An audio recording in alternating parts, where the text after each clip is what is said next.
Bismillahirrahmanirrahim. Assalamualaikum warahmatullahi wabarakatuh.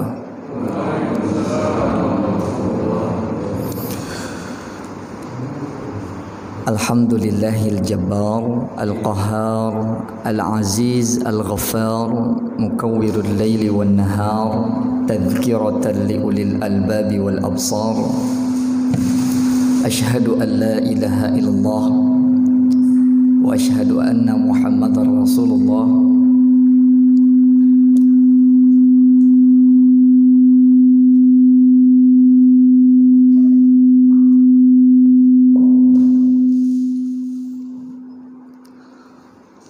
Allahumma salli wa sallim ala sayyidina Muhammadin wa ala alihi wa sahbihi ajma'in.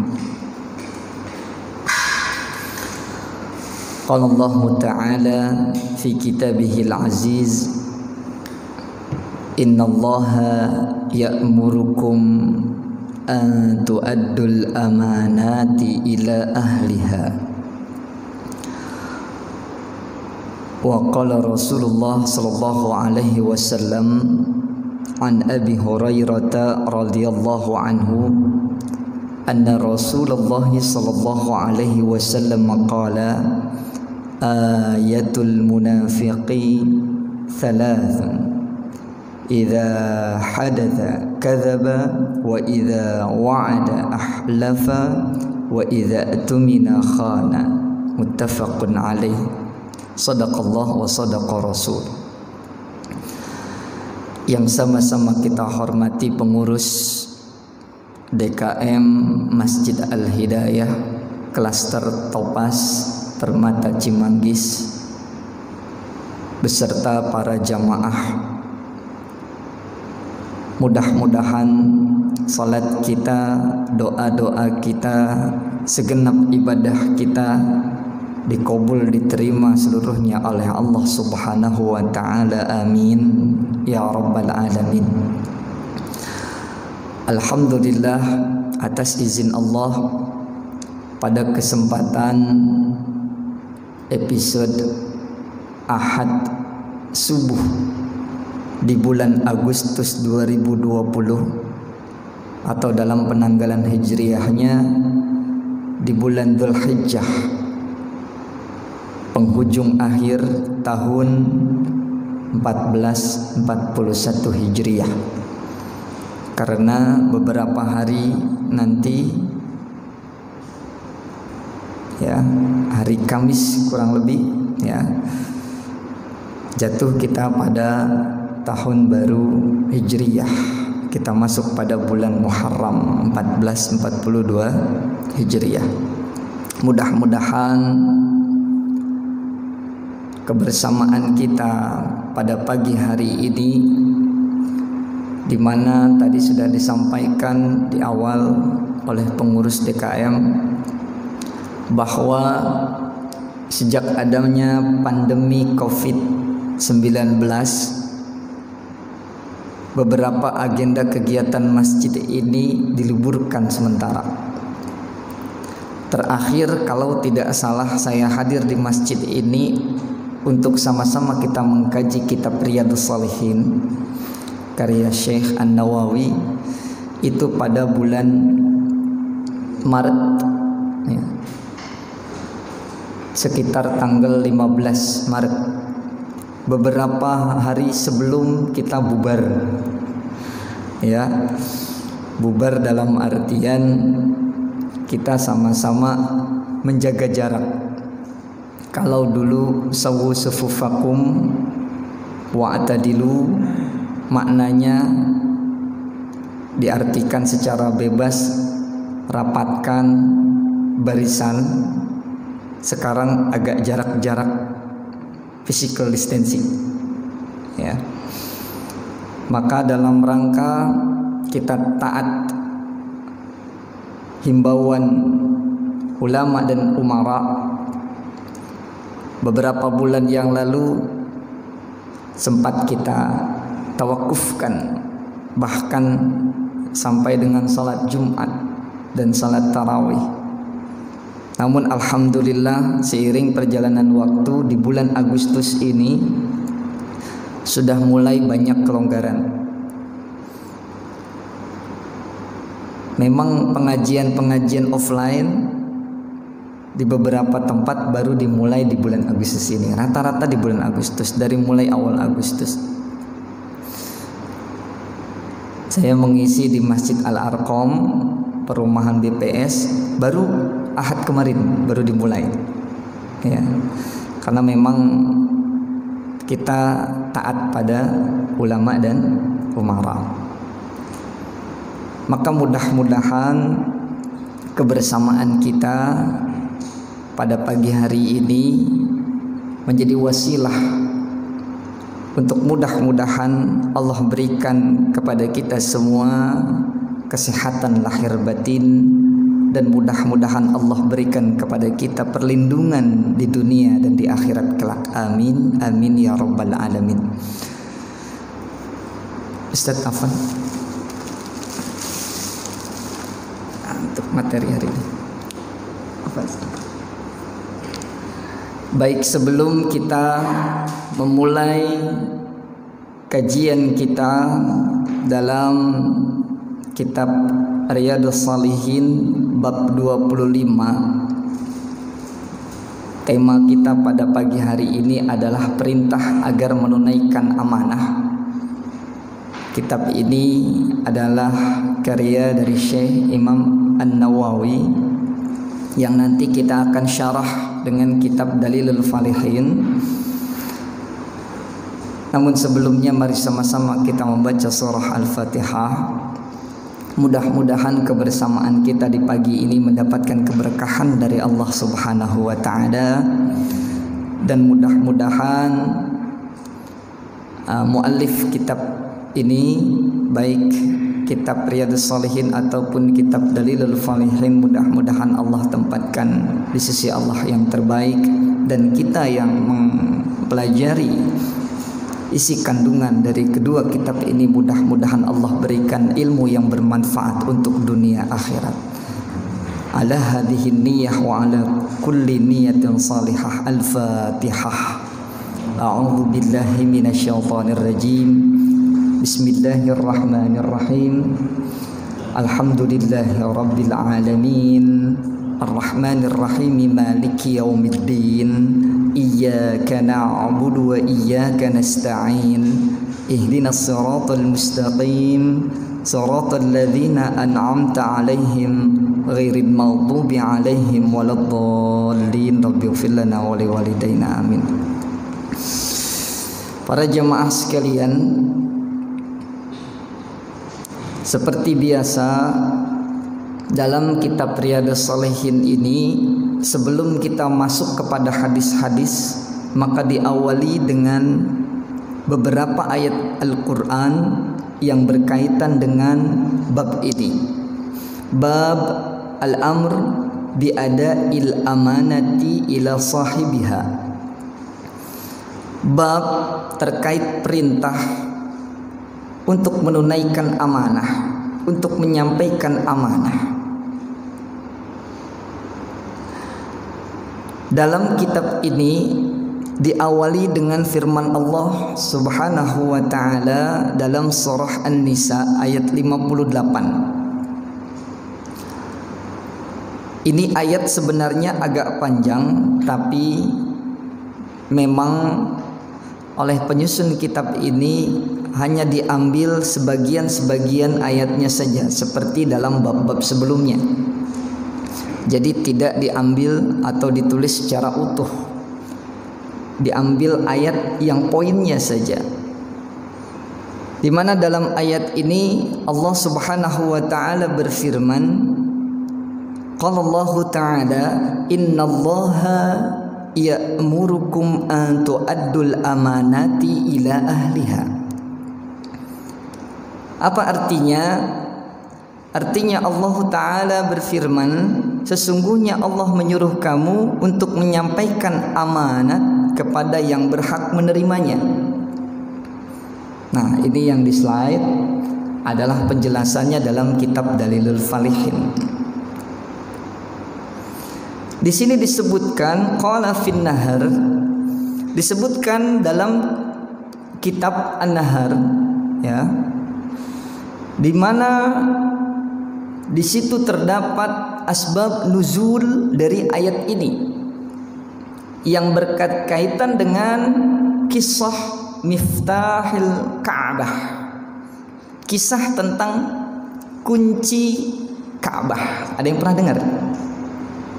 Ya, ini dalam kitab Dalilul Falihin pun tidak dijelaskan secara panjang lebar, hanya disebut dengan kisah Miftah Ka'bah, kisah kunci Ka'bah. Jadi saya jelaskan dulu. Ketika terjadi Fathul Makkah, masih ingat? Ya. Jadi kan ceritanya pada mulanya dakwah Rasulullah itu di Makkah. Singkat cerita, karena terjadi 1-2 hal, lalu Rasulullah bersama para sahabatnya hijrah ke Madinah. Lalu beberapa tahun kemudian kembali ke Makkah, yang kemudian kita kenal dengan sejarah Fathul Makkah. Nah, dalam masa Fathul Makkah, ketika Rasulullah dan para sahabatnya sudah sampai di depan Ka'bah, Rasulullah ingin masuk, ya, dan Ka'bah itu dikunci. Jadi Rasulullah minta kuncinya. Kunci dalam bahasa Arab, ya, dikenal dengan miftah. Ya, miftah itu alat pembuka. Fataha membuka, miftahun ismil alah menjadi alat pembuka. Jadi Rasulullah minta kuncinya mana ini Ka'bah? Siapa yang pegang? Yang pegang itu adalah seorang yang bernama Utsman bin Talhah. Siapa namanya? Utsman bin Talhah. Nah, Rasulullah minta kunci itu, tapi tidak dikasih sama Utsman bin Talhah, dan dia naik ke atap Ka'bah. Setelah dipaksa-paksa oleh siapa? Oleh sahabat Nabi yang bernama Abbas. Diminta tuh, sini kasih, gitulah gitu. Akhirnya dikasih itu. Nah, kasus Miftahul Ka'bah itu. Lalu Rasulullah membuka dan seterusnya. Rasulullah tawaf dan lain-lain. Nah, ini kunci kemudian dikasih ke siapa nih? Masa dipegang sama Rasulullah gitu. Lalu sahabat Rasulullah yang tadi yang ikut memaksa pemegang kunci agar dibukakan dibukakan Ka'bah dan kunci itu diberikan ke Rasulullah, sahabat Nabi yang namanya Abbas. Nah, beliau menawarkan diri ke Rasulullah, ya Rasulullah, sudah kunci itu kasihkan ke saya, biar saya yang memegang kunci Ka'bah. Nah, ketika kasus itu terjadi, turunlah ayat ini. Innallaha ya'murukum an tu'addul amanati ila ahliha. Ya. Jadi hebatnya Rasulullah seperti itu. Sebelum melakukan sesuatu sudah dapat petunjuk dari Allah. Karena kunci ini dipegang oleh sebelumnya oleh siapa? Utsman bin Talhah, maka kunci itu dikembalikan. Ya, dikembalikan kepada pemegang kunci Ka'bah. Tidak Rasulullah serta-merta memberikan kepada sahabatnya Abbas, tapi diberikan kembali kepada yang berhak untuk memegang kunci itu. Siapa? Pemegang kunci Ka'bah saat itu adalah Utsman bin Talhah. Subhanallah, ya. Maka dari sini kemudian ada 2 hal yang menjadi stressing dalam permasalahan menunaikan amanah. Ya, di mana 2 hal ini adalah merupakan syarifain alladzina, ya, di sini ada 2 hal yang mulia, di mana 2 hal ini menjadi bagian dari al-a'mal as-salihah, perbuatan yang baik, begitu.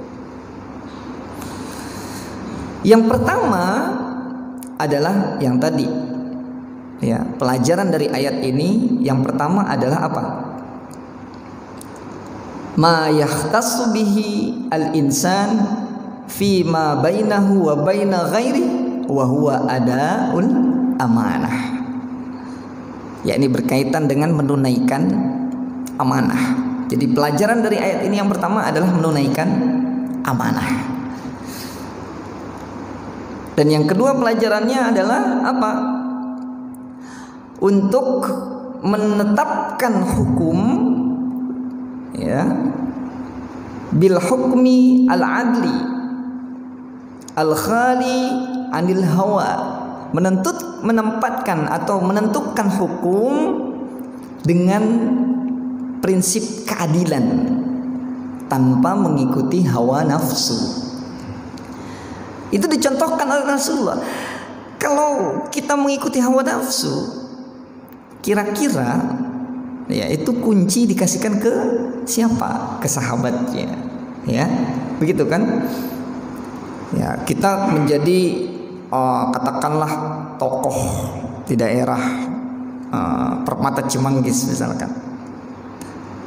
Ada orang yang bukan sahabat kita, lalu ada hal yang sangat besar atau hal yang apa itu bahasa kerennya itu prestis, ya. Ada hal yang prestis itu. Pemegang kunci Ka'bah itu sangat prestis ya saat itu. Di sini ada yang prestis misalkan di Permata Cimanggis, pembentuk kebijakan. Ini kita kira kita kasih ke siapa? Ke sahabat kita atau ke orang lain yang kita kenal? Gitu. Kalau ikutin hawa nafsu ya kita ikutin sahabat dong, kasih ke sahabat aja, ngapain ke dia gitu. Tapi tidak. Jadi Rasulullah mengajarkan terkait dengan amanah, ya, dan juga menentukan sebuah ketentuan dengan prinsip adil, bukan berdasarkan hawa nafsu. Nah, ini pelajaran buat kita.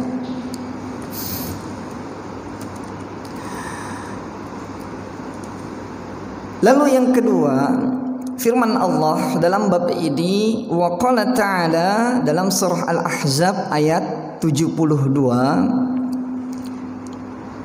inna aradna al-amanata 'ala as-samawati wal ardi wal jibali fa abaina ay yahmilnaha wa ashfaqna minha wa hamalaha al-insanu innahu kana zaluman jahula. Insyaallah. Jadi malu kita baca ayat ini, ya. Karena Allah Subhanahu wa taala berfirman, sesungguhnya kami telah mengemukakan amanat kepada langit, bumi dan gunung-gunung, maka semuanya itu enggan untuk memikul amanat itu dan mereka khawatir akan mengkhianatinya, dan dipikullah amanat itu oleh manusia, sesungguhnya manusia itu amat zalim dan amat bodoh. Masya Allah. Nah, ini dijelaskan juga dalam kitab Dalilul Falihin, ini syarahnya ini, ya. Jadi Allah itu memberikan amanah, ya.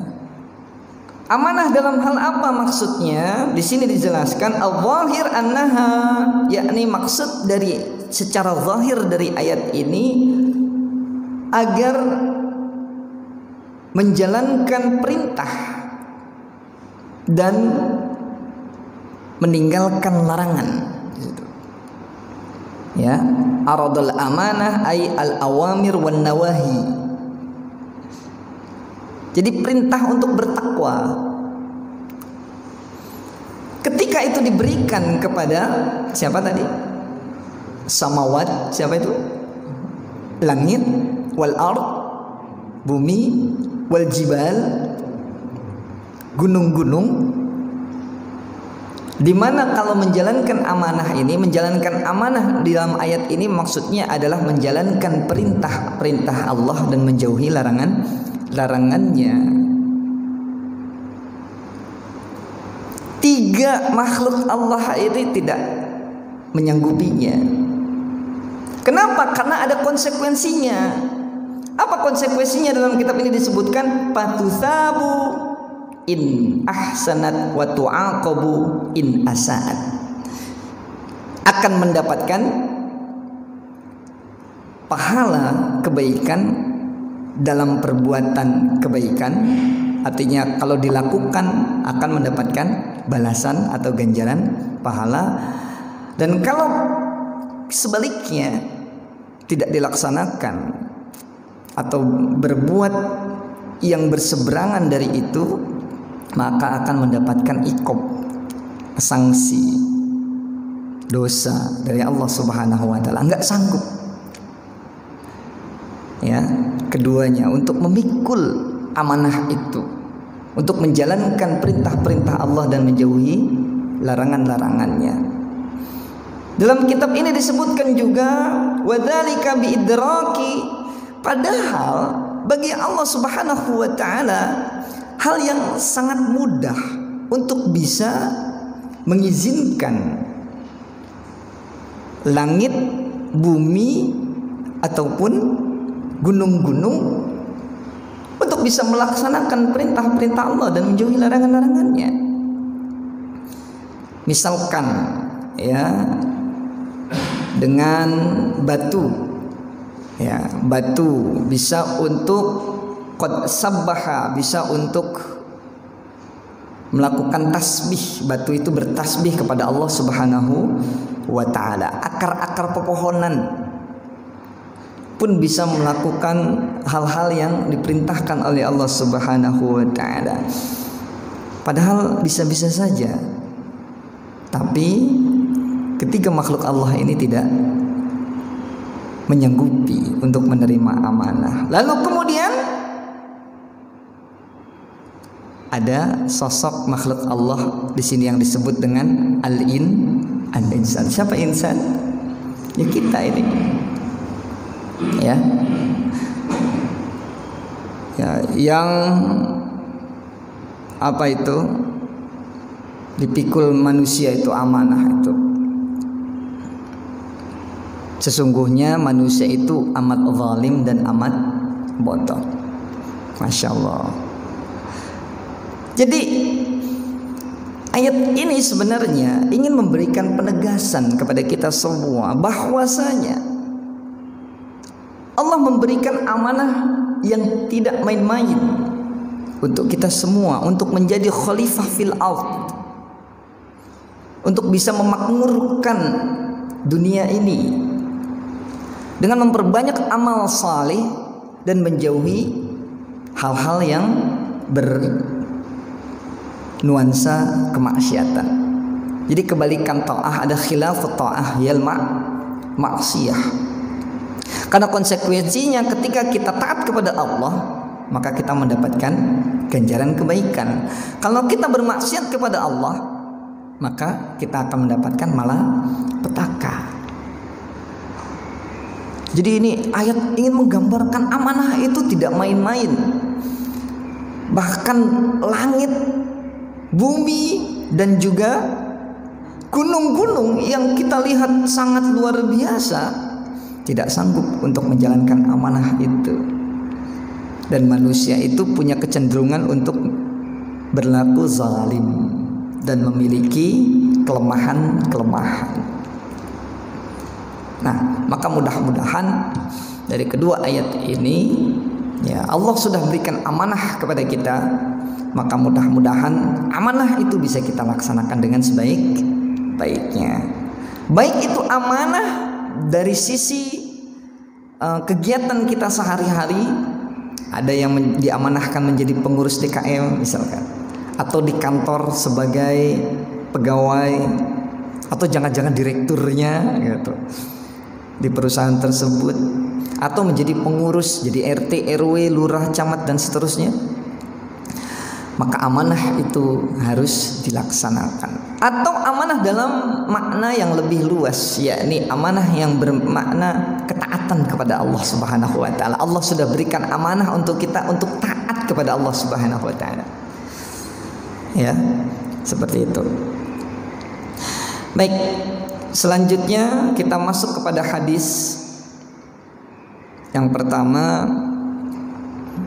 Bismillahirrahmanirrahim. Wa an Abi Hurairah radhiyallahu anhu anna Rasulullah sallallahu alaihi wasallam qala ayatul munafiqi thalathun idza haddatsa kadzaba wa idza wa'ada akhlafa wa idza tumina khana wa fi riwayatin wa in shama wa shalla wa za'ama annahu muslim. Nah, ini dalam lembar ringkasannya sudah ada artinya. Ya. Nah, ini penjelasannya ini. Wah, ini tambah kecil-kecil lagi tulisannya. Ya, kalau kata santri baru, ini kitab belum selesai ya ininya penulisannya. Kenapa emang? Sakalnya nggak ada. Belum selesai katanya. Ya memang ciri khas kitab-kitab tradisional memang tidak ada sakalnya, kecil-kecil banget jadi. Kenapa? Biar muat satu slide sebenarnya. Ya, ini penjelasan hadis ini. Nah, ini saya pecah jadi agak gedean dikit seperti ini. Sudah bisa dibaca? Tambah puyeng lagi. Bisa bacanya? Baik. Biar tidak puyeng, saya sudah buat dengan bahasa kita agar lebih mudah difahami ringkasan-ringkasannya. Jadi dalam hadis ini dikatakan ayatul munafiqi thalath. Ayah ya dengan dipanjangkan hamzahnya berarti alamah. Maknanya adalah alamah. Apa artinya? Tanda, ciri atau karakter. Ya. Orang yang munafik itu karakternya, cirinya, ya. Maksudnya apa cirinya itu? Maksudnya agar menunjukkan niat busuknya atau pemikirannya. Yang kita hindari adalah niat busuknya dan pemikirannya. Ketika kita bertemu dengan orang-orang yang memenuhi syarat ini, ya, syarat orang munafik, maka kita harus hati-hati dalam hal niat busuknya dan pemikiran sesatnya, begitu. Salasun, yakni ada tiga. Ya. Nah, di sini ada perbedaan pandangan antara Syekh Al-Qurtubi dan Syekh Imam Hajar Al-Asqalani, Al-Hafiz Al-Asqalani. Nah, sebenarnya ada dalam kitab berbahasa Arab, ya, dalam kitab Dalilul Farid dijelaskan, tapi saya tidak cantumkan di sini. Maksud perbedaannya di sini adalah apa? Perbedaan antara ulama yang mengatakan salasun ini jadi satu paket. Jadi harus terpenuhi tiga-tiganya baru dia termasuk kategori munafik, atau melakukan satu saja sudah menjadi munafik, begitu. Paham Ustaz ya? Jadi yang satu mengatakan bahwasanya wah, kalau melakukan satu saja dari tiga hal ini maka dia bisa dicap sebagai orang yang munafik. Tapi pendapat ulama yang lain mengatakan bahwa oh enggak, kalau satu doang belum munafik, dua juga belum munafik, tapi kalau sudah tiga-tiganya baru munafik. Begitu. Ya. Nah, ini pandangan ulama berbeda. Apa yang pertama? Yang pertama adalah idza haddatsa kadzaba. Apabila ia berkata, ia berdusta. Dijelaskan bahwa yang pertama ini adalah karakter yang paling buruk dari tiga karakter tadi. Yang tiga karakter nanti yang kita akan coba kaji. Jadi yang pertama ini adalah karakter yang paling buruk. Jadi hati-hati. Kalau kita punya kebiasaan berbohong, maka penyakit nifak itu memang mungkin sudah berkarat di dalam diri kita. Ya, maka yang suka berbohong sekecil apapun kebohongannya, maka harus hati-hati. Yang kedua adalah apa? Wa idza wa'ada ahlafa. Jikalau berjanji ia menyalahi atau tidak. Ahlafa itu artinya bertentangan atau menyalahi atau menyelisihi atau tidak menepati. Ya, begitu. Tapi dijelaskan nih dalam kitab Dalilul Falihin, ada dua golongan orang yang tidak menepati janji. Ada dua kemungkinannya. Kemungkinan yang pertama, dia tidak menepati janjinya karena dustanya tuh. Masuk ke yang pertama tadi tuh. Ya. Sama-sama dusta kan? Ya, udah janji tapi memang janjinya itu janji dusta. Disumpah, biar buat formalitas saja gitu. Ya janjinya hanya formalitas di hati tapi dia memang punya keinginan untuk mendustai janjinya itu. Nah, inilah yang membahayakan. Tapi kalau ada janji yang tidak ditepati karena ada halangan, bukan karena unsur dusta, tapi mungkin karena ada halangan. Saya janji deh akan bayar hutang. Kapan? Nanti tanggal 17 Agustus janji. Lalu kita tagih dia tanggal 17 Agustus. Kemarin tuh tanggal 16 ente janji mau bayar utang. Aduh, maaf saya habis kena musibah begini dan begitu. Wah, munafik ente. Enggak bisa. Karena dia bukan sedang berdusta. Kecuali dia memang berdusta. Dia punya uang tidak mau bayar. Ya, maka itu adalah salah satu ciri munafik. Tapi kalau dia tidak berdusta, benar-benar dia habis kena musibah dan ia tidak pegang uang untuk menunaikan atau mengembalikan hutangnya, maka itu bukan termasuk nifak. Ya, begitu. Nah, ini dijelaskan oleh para ulama. Di antaranya siapa yang menjelaskan seperti ini? Imam Asy-Syuyuti. Ya, begitu. Nah, ciri yang ketiga adalah wa idza tumina khana.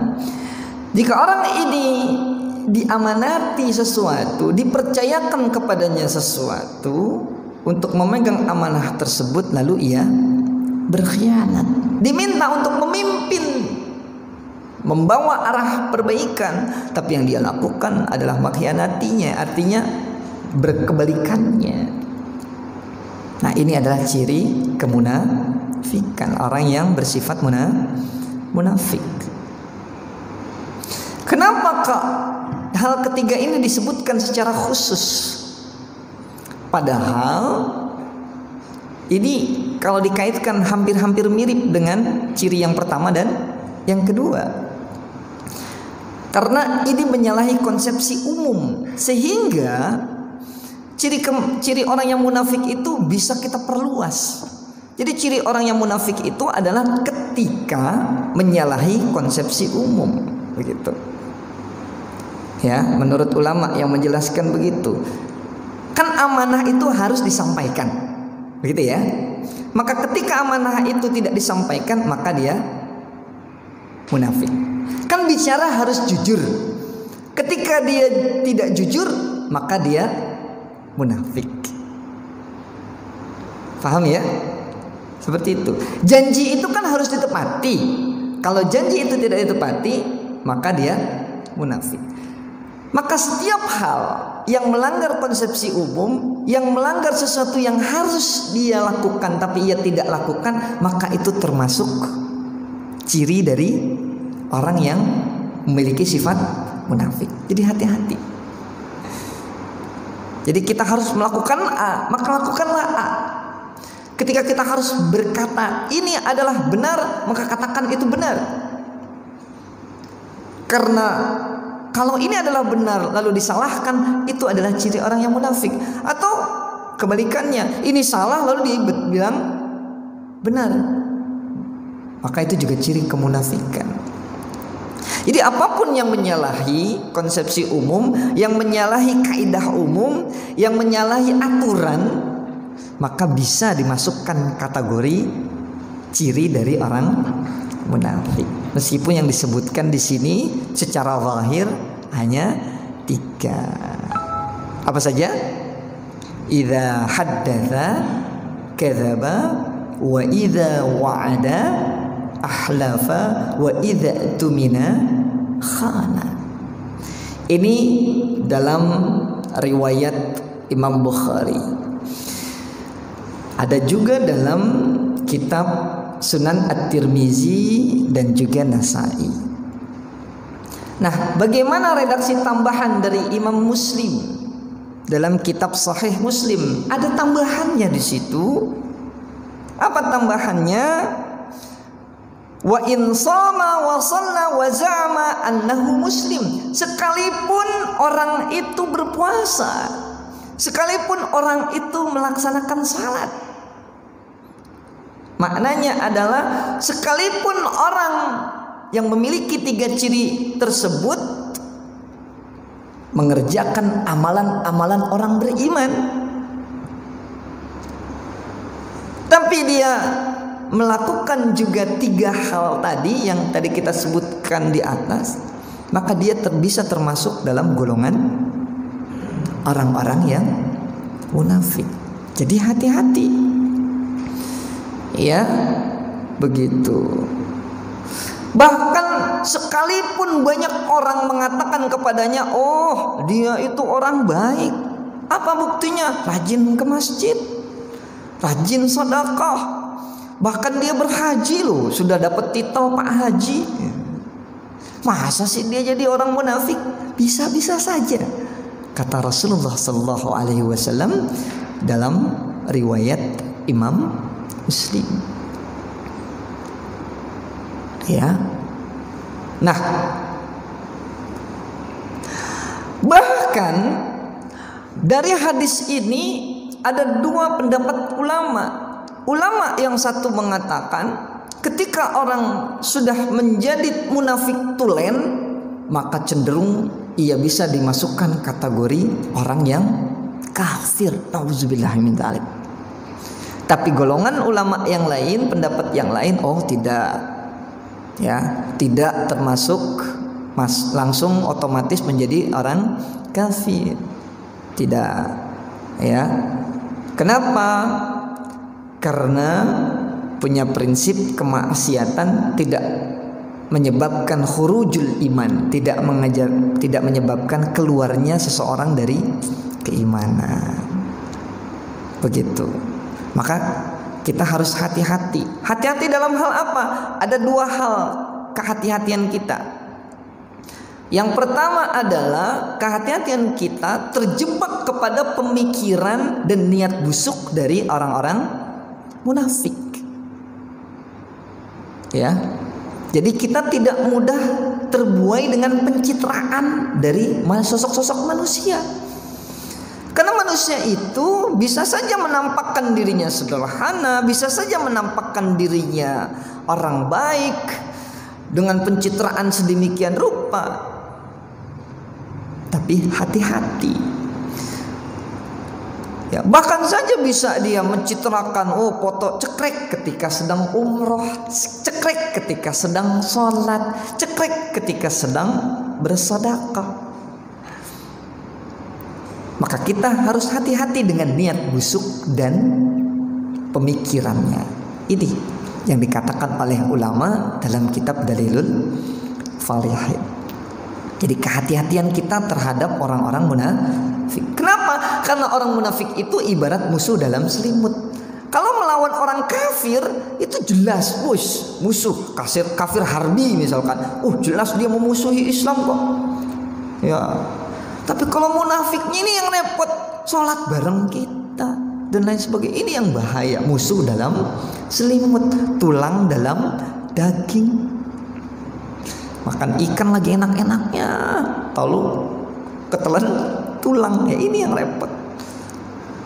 Kalau daging kambing, daging sapi tulangnya kelihatan ya. Kalau ikan kan nggak kelihatan. Nah, ini yang bahaya. Hal yang kedua adalah kita menjaga diri kita agar tidak masuk dalam golongan orang munafik. Jadi yang pertama tadi adalah preventif. Yang kedua justru adalah menjaga diri kita. Saya nggak maulah termasuk jadi orang munafik, karena orang munafik itu banyak ancamannya dalam Al-Quran, dalam hadis. Jadi gimana biar saya nggak jadi orang munafik? Saya tidak melakukan 3 perkara tadi. Apa saja? Idza haddatsa kadzaba, wa idza wa'ada akhlafa, wa idza tumina. Paham tuh? Paham ya Pak ya? Nah ini sebenarnya bahkan Rasulullah juga dalam penjelasan kitab Dalilul Falihun itu mengatakan bahwa Kemunafikan di zaman Rasulullah itu berbeda dengan kemunafikan di era sekarang. Kenapa kok ada ulama yang mengatakan bahwa kemunafikan bisa memasukkan dalam kategori kekafiran? Karena begitu bahayanya sifat munafik. Tapi kemudian sahabat bertanya tuh ke Rasulullah, ya Rasulullah, terkait dengan hadis ini, ya bagaimana dengan kami, kata sahabat itu. Kata Rasulullah sambil menjelaskan dengan bermuka ceria bahwa Anda ini tidak akanlah mungkin termasuk orang-orang yang seperti itu, gitu. Kenapa? Karena sahabat-sahabat Rasulullah imannya tebal-tebal, luar biasa, ditimpukin batu tetap saja beriman kepada Allah. Ditawari dengan harta yang banyak tetap saja beriman kepada Allah. Ya. Disiksa sedemikian rupa seperti Bilal bin Rabah ditiban batu, tetap saja ahad beriman kepada Allah. Jadi kualitas imannya memang hebat di zaman Rasulullah, para sahabatnya. Ya, maka ketika melakukan kemunafikan rasa-rasanya tidak mungkin untuk sahabat Rasul. Maka kalau sampai benar-benar melakukan 3 hal tersebut, maka bisa jadi dia adalah bukan seorang mukmin sejati, masuk kategori kafir. Tapi dijelaskan di sini oleh para ulama, tapi di zaman sekarang, di zaman era-era setelah Rasulullah, yang termasuk munafik itu adalah zindik. Apa? Zindik. Apa itu zindik? Zindik itu adalah melakukan sesuatu yang tidak benar dan tidak dibenarkan. Ya, melakukan penafsiran Al-Qur'an untuk menyalahkan. Ya, memahami ayat hadis, memahami hadis-hadis Rasulullah lalu diobrak-abrik sedemikian rupa. Artinya yang sudah benar dibuat salah, gitu. Yang salah dianggap benar. Ya, itu ciri-ciri minaz zanadiq, zindiq. Ya. Begitu. Nah, zindik inilah yang disebut dengan kemunafikan yang bisa menyebabkan kepada kekafiran. Allahu a'lam bissawab. Ini sebenarnya hadisnya panjang, banyak di sini dalam bab ini. Ya. Hadis ini saya hanya menyampaikan hadis yang pertama saja karena memang waktunya tidak mungkin untuk membahas semua hadis yang ada dalam kitab Riyadhus Shalihin yang berkaitan dengan bab perintah untuk menunaikan amanah. Di antaranya secara sekilas saja di hadis yang kedua dari Huzaifah bin Al-Yaman radhiyallahu an berkata, Rasulullah sallallahu alaihi wasallam menceritakan kepada kami 2 peristiwa. Yang pertama sudah saya ketahui dan yang kedua saya sedang menunggu ceritanya. Jadi yang pertama sudah dijelaskan dan sudah faham dia, tapi yang kedua belum faham. Apa yang pertama? Yang pertama adalah beliau menceritakan kepada kami bahwasanya amanat itu datang ke dalam lubuk hati orang-orang, kemudian turunlah Al-Quran, maka mereka mempelajari Al-Quran dan juga mereka mau mempelajari sunnah. Artinya gini, ini ada syarahnya sebenarnya, tapi sekilas saja. Artinya kita ini sebelum masuk ke dalam ruh kita, sebelum masuk ke dalam jasad, ketika ruh kita masih ada di alam sana, itu kita sudah beriman kepada Allah. Kita sudah beriman kepada Allah itu. Di alam ruh itu sudah beriman kepada Allah. Namun ketika ruh itu masuk ke dalam jasad, fa'abawahu ayyuhawidanihi aw yunassiratihi aw yumajjisatihi. Ada aspek-aspek eksternal yang membuat sosok-sosok manusia itu beriman atau tidak, melaksanakan perintah Allah atau tidak. Maka secara alamiah banyak manusia, kalau kita kan enak, kebanyakan dari kita adalah memang dilahirkan dari orang tua yang beriman. Tapi ada orang yang dilahirkan dari orang tua yang tidak beriman. Kok bisa-bisanya dia masuk Islam? Karena memang dalam rohnya Allah sudah berikan amanah itu di alam roh. Maka ketika ia mendengar ayat-ayat Al-Quran ataupun hadis yang dijelaskan oleh para ulama, atau dia mendengar azan, atau dia mendengarkan khutbah, lalu ada ketertarikan dalam hatinya untuk beriman kepada Allah, itu adalah sesuatu yang wajar. Karena hakikatnya setiap ruh yang ada di alam semesta ini Allah sudah takdirkan untuk beriman. Dan inilah adalah bagian dari amanah itu. Tadi kembali ke amanah yang awal, awamiri wan nawahi, melaksanakan perintah-perintah Allah dan menjauhi larangannya. Yang kedua di sini dikatakan adalah apa di sini yang kedua? Bahwasanya beliau menceritakan tentang dicabutnya amanah. Loh, kok ada gitu? Orang udah beriman. Kalau tadi kan orang yang belum beriman, lalu beriman kepada Allah ketika apa? Mendapati ayat ataupun hadis, tertarik lalu kemudian beriman kepada. Loh, kok ada? Orang sudah beriman, sudah masuk Islam, loh kok bisa murtad gitu? Atau tidak sampai murtad, tapi ngakunya doang, KTP-nya Islam, tapi kok dia tidak amanah, artinya tidak menjalankan rukun iman dan rukun Islam. Kok bisa? Kok bisa-bisa saja? Rasulullah menjelaskan bagaimana itu, kok bisa terjadi?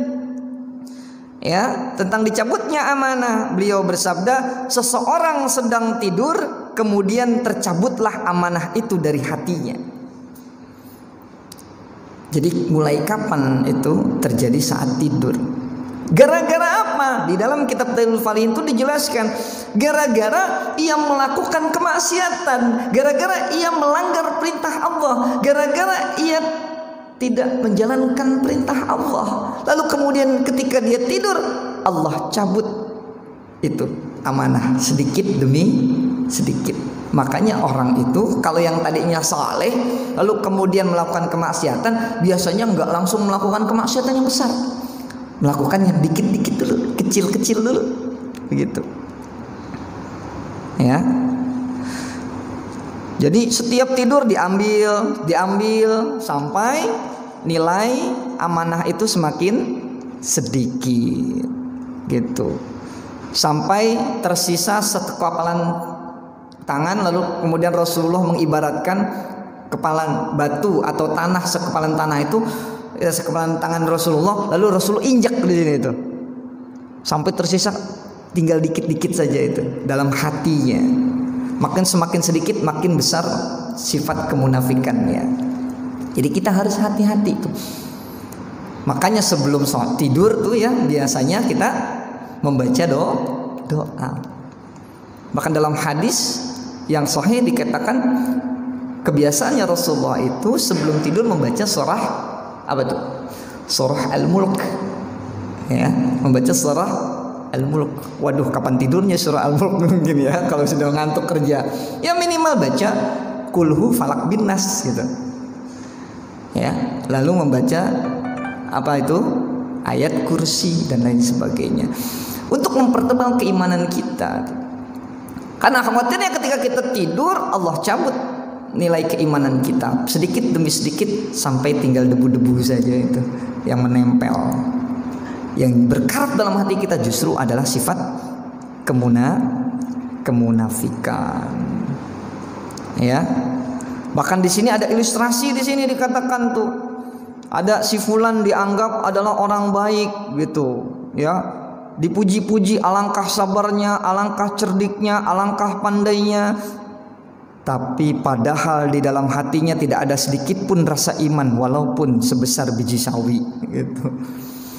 Karena tertipu banyak manusia. Rasulullah sudah memprediksi 14 abad yang lalu, manusia bakal banyak tertipu oleh manusia-manusia yang pandai pencitraan. Karena manusia hanya bisa melihat secara zahir saja, tidak bisa melihat secara batin. Apakah orang ini benar-benar baik atau pura-pura baik? Gitu. Ya. Nah, ya, seperti itu. Nah, ini inti dari hadis yang kedua. Nah, hadis yang ketiga ini lebih panjang lagi isinya. Jadi ini kisah ketika di yaumil akhirah nanti. Nanti di yaumil akhirah manusia kan dikumpulkan ya di padang mahsyar. Nah, ketika sedang berkumpul di padang mahsyar, apa yang terjadi di sini nih? Ya. Kemudian orang-orang mukmin berdiri dan berada di dekat surga. Mereka lantas datang kepada Nabi Adam berkata, "Wahai bapak kami," Nabi Adam. Makanya kita disebut dengan Bani Adam, keturunan Nabi Adam.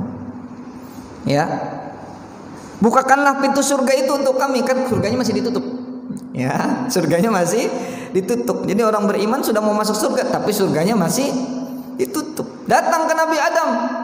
Wah, Nabi Adam tidak sanggup untuk membuka surga itu. Kenapa? "Bukankah yang mengeluarkan kamu sekalian dari surga adalah dosa bapakmu ini?" Jadi Nabi Adam merasa punya salah, sehingga terusir dari surganya Allah. Begitu. Lalu setelah itu Nabi Adam nyuruh kepada datengin Nabi Ibrahim sang Khalilullah, yang kekasih Allah. Begitupun Nabi Ibrahim tak sanggup buka gerbang surga. Kenapa? "Saya bukanlah orang yang berhak untuk itu. Saya sebagai Khalilullah berada di belakang sekali. Datanglah kepada Musa, di mana Allah berfirman langsung kepadanya. Wa kallamallahu Musa taklima." Berarti posisi Nabi Musa di atas Nabi Ibrahim. Nabi Musa pun nggak sanggup buka gerbang surga itu. Apa? Kata beliau, "Saya bukanlah orang yang berhak untuk itu. Datanglah kepada Nabi Isa." Kenapa? Karena Nabi Isa adalah kalimah dan ruh Allah. Nabi Musa memuji Nabi Isa. Nabi Isa itu derajatnya di atas saya, gitu. Lalu datang tuh sebelum orang beriman, datang ke Nabi Isa untuk minta dibukakan pintu surga. Lalu apa jawab Nabi Isa? "Saya bukanlah orang yang berhak untuk itu."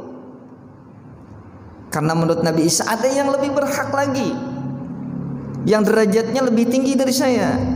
Siapa itu?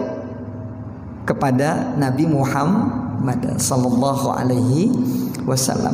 Kenapa kok Nabi Muhammad mendapatkan hak untuk memberikan syafaat kepada umatnya? Itu kan syafaat ini, memberikan syafaat, membuka pintu surga, memberikan syafaat. Kenapa? Karena Nabi Muhammad SAW terkenal dengan al-amanahnya, sangat menjaga amanah dan juga kasih sayang. Maka sifat amanah dan kasih sayangnya Rasulullah SAW itu ditaruh di ujung dunia, di ujung antara pintu surga dan jadi kemudian sirat itu. Jadi sirat.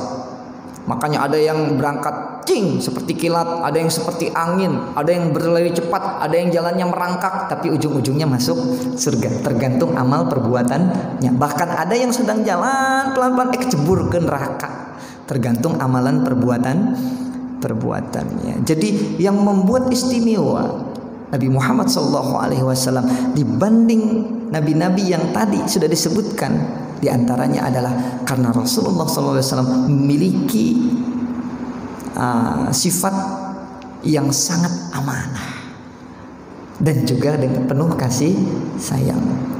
Kalau kita lihat sejarahnya kan begitu, ya. Rasulullah ditimpukin sampai batu ditawarin sama malaikat. Ini kita balikin saja itu warga Taif itu, karena rasa sayangnya. Jangan begitu. Kalau kita gimana itu? Ditawarin sama malaikat Jibril. Masya Allah. Bahkan yang terakhir dalam hadis yang keempat, secara singkat saja, ini kisah menarik lagi nih. Kisah menarik dari sahabat Rasul, ya, di mana ayahnya punya utang banyak. Ini menarik. Ya, ayahnya punya utang banyak. Siapa ayahnya? Seorang sahabat yang terkenal. Siapa? Zubair. Ya, Zubair dalam perang Jamal itu. Nah, Zubair ini punya firasat dalam perang ini ia akan meninggal. Maka dia berwasiat kepada anaknya, "Nak, kalau dalam perang ini saya meninggal, tolong kamu lunasi utang-utang saya." Gitu. Padahal Zubair bukanlah orang yang mampu. Kenapa kok punya banyak utang? Jadi ceritanya begini nih, di dalam kitab Dalil Falin. Zubair itu punya hutang karena beliau itu terkenal dengan amanahnya gitu. Jadi ada sahabat pengen ikut perang, lalu Zubair kan punya tugas tuh untuk menjaga harta kaum muslimin. Pak, saya mau perang nih saya titipin harta. Zubair nggak mau dititipin harta. Kenapa? Saya khawatir nanti barang kamu rusak atau hilang dicuri orang. Yaudahlah, punya kamu saya bayarin saja, tapi ngutang. Begitu. Paham gak Pak? Bapak mau pergi pulang kampung naik bis, nitipin mobil gitu ke Ustadz Tri gitu. Kata Ustadz Tri, waduh dititipin mobil ini kalau diberakin ayam kucing kan saya gak amanah ini. Udahlah gak usah titipin, saya bayarin aja. Tapi saya belum punya uangnya gitu. Setiap sahabatnya datang begitu, pengen perang nitipin, udah gak usah nitip, saya bayarin. Udah gak usah nitip, saya bayarin. Begitu semua. Jadi berangkat perang tenang semua gitu. Akhirnya hutangnya tuh banyak. Bahkan di sini disebutkan sampai berapa itu? Wah, banyak lah pokoknya di sini ya. Dikatakan jumlahnya di sini ada banyak. Ya, padahal ayahnya tidak meninggalkan apa? Dan ia tidak meninggalkan dinar ataupun dirham itu. Ya, begitu. Dan ayahnya seorang yang amanah, anaknya juga amanah gitu. Karena dapat wasiat seperti itu, dia ingin menjalankan itu. Lalu apa yang ia lakukan? Dapat penjelasan dari sahabat yang lain, serahkan kepada Allah. Begitu. Karena dia amanah, akhirnya dia ingin menunaikan wasiat orang tuanya, tapi ia tidak punya harta yang cukup. Tapi Allah bukakan pintu-pintu rezeki dari mana saja. Udah utang bapak ente, udah ente punya apa? Tanah sekian, dah ane bayarin sekian. Akhirnya singkat cerita bahwasanya utangnya Zubair adalah 400.000, tapi kemudian yang didapatkan oleh anaknya adalah sampai 50.200.000. Berapa kali lipatnya itu? Utangnya berapa? Di sini katakan 400.000. Ya, 400.000 dinar. Besar loh ya. 400.000 dinar. Ya, karena barang sahabat-sahabatnya ya dititipin semua, ya banyak utangnya jadinya. Gitu. Tapi akibat dia punya tanah, ya sebidang tanah dan beberapa ada rumah juga dilelang begitu, dibeli di sana dengan harga tinggi, dengan harga yang tidak wajar oleh sahabat-sahabat yang lainnya untuk menutupi hutang ayahnya Zubair. Akhirnya bukan hanya cukup untuk bayar utang, bahkan jadi punya banyak uang. Hutangnya berapa tadi? 400.000 dinar, tapi mendapatkan bantuan dari sahabat-sahabat yang lain karena dia memiliki sifat amanah sampai 50.200.000. Berapa kali lipatnya ini? Masya Allah. Jadi nggak usah khawatir. Yang punya hutang minta sama Allah.